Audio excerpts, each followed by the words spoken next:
I'm going to go over 3 of the top mistakes I see people making when they embark on a weight loss journey.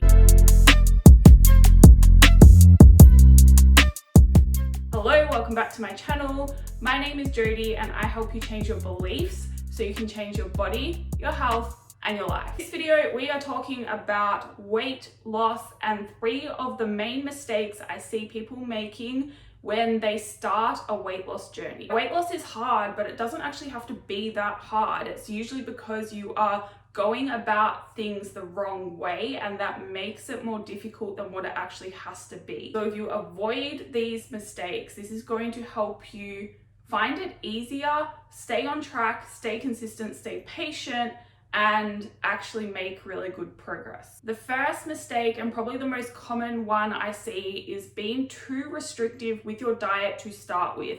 Now, this might be restrictive in terms of the food selection, or it might be too restrictive in terms of your calorie limit. Now, whatever your starting point is, you do need a calorie deficit for weight loss. If you are not in a calorie deficit, you will not be able to lose weight. It doesn't matter what you're eating, you have to be in a calorie deficit. So I do recommend calorie counting for a period of time. Figure out what your calorie deficit is based on your individual body. Don't just choose a target that you've heard online works, or don't pick your friend's target, because it needs to be set for you. And then follow that for a period of time. Track your food, weigh all your food, make sure you're hitting that target, and that is going to give you awareness around what type of foods you need to eat to stay in a deficit, and also the portion sizes you should be eating. If you don't calorie count, you're basically guessing how much you should be eating, and it's very easily then to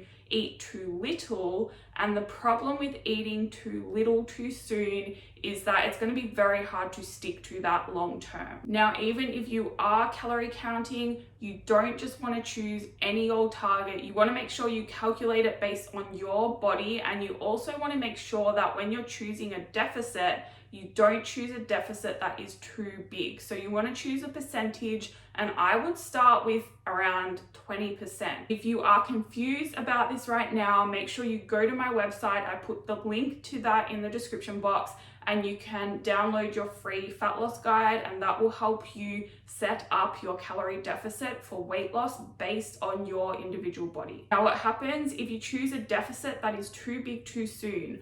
First of all, you are going to be a lot hungrier than you need to be, and you are going to get more intense cravings to eat, especially sugary, high calorie foods. Now, this is going to make it incredibly hard to stick to your diet long enough to actually make fat loss progress.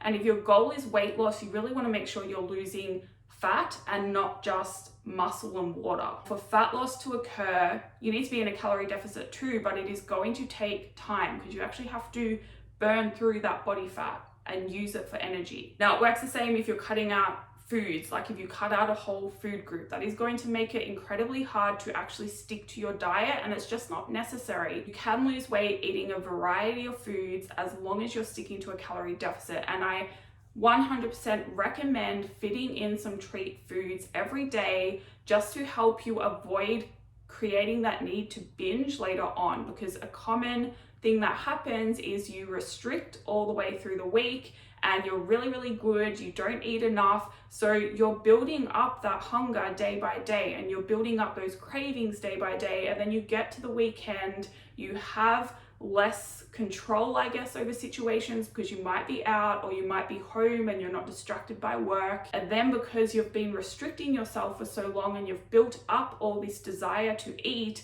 you end up binging and overeating, and that is going to bring you out of a deficit for the week and stop you from making weight loss progress. You're much better off to be consistent day by day, keep your calories a bit higher during the week, not so high that you're not in a deficit, but choose a moderate deficit of around 20% every single day, stick to that, eat enough food, and then you're less likely to actually build up so much hunger and those intense cravings, and then it's going to be easier to actually stick to that over the weekend as well. And if you can fit those treat foods in every single day, that's going to just make the process easier because you won't have to be so deprived, and you won't feel as miserable. All right, so the next common mistake I see is choosing cardio as your form of exercise over weight training. Now you might be thinking, but my goal is weight loss, cardio is going to help with that. And that is correct in a way. Like, cardio will help you increase your energy expenditure.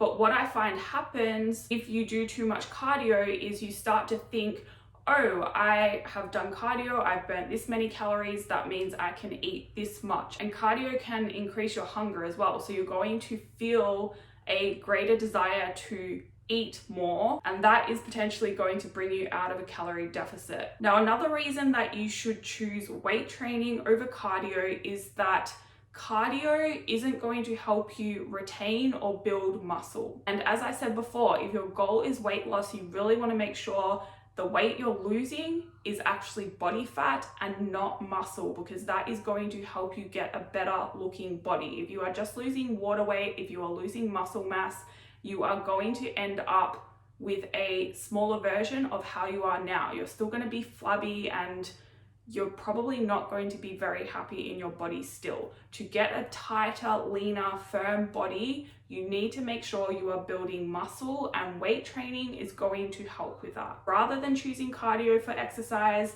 prioritize weight training. If you want to add some cardio in later on, when you start to plateau, I think that's a great tool for that.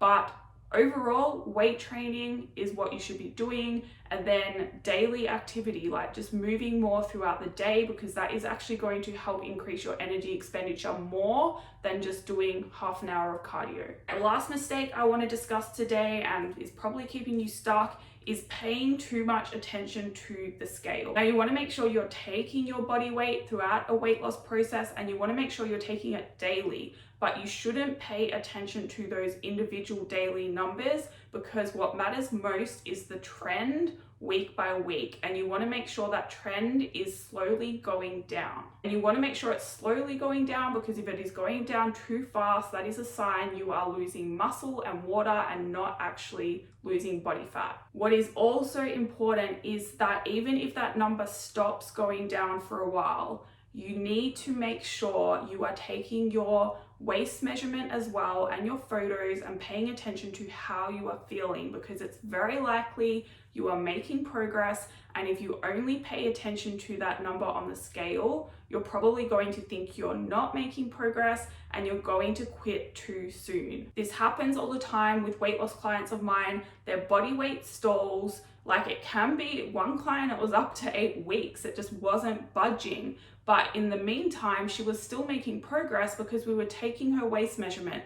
That was decreasing. She was buying new jeans. She was paying attention to how her clothes were fitting, and we were taking her progress photos and assessing those. So even though the scale was not changing, her waist was decreasing, her clothes were fitting differently. She had to buy new clothes to fit her better, and she was making progress. If she had have been only paying attention to her body weight for 8 weeks, it wasn't changing. So it's very likely she would have quit too soon, just gone back to eating normally, or thought, oh, okay, it's not working, I have to try something else. And that's what happens so often. It's working, but you're not being patient enough and you're paying attention to the wrong things. So then you jump to another diet, or you have a break and you give up for a while, and then you try again, and you're in this constant cycle of stopping and starting. You have to stay consistent, trust the process, make sure you're paying attention to the right things, and be patient. I also recommend learning to understand what those fluctuations on the scale means, because weight loss is never going to be a linear process where the scale just keeps going down. It will spike up and down day by day, and that is totally normal. So if you want to learn more, I have an article on my website that will help you understand those fluctuations in the scale. I'll put the link to that in the description box. That is all for this video. Thank you for watching. If you have any questions, please send me an email. I put that in the description box as well. Hit the like button if you liked it, and if you want to see more, please subscribe, and I'll see you in the next video.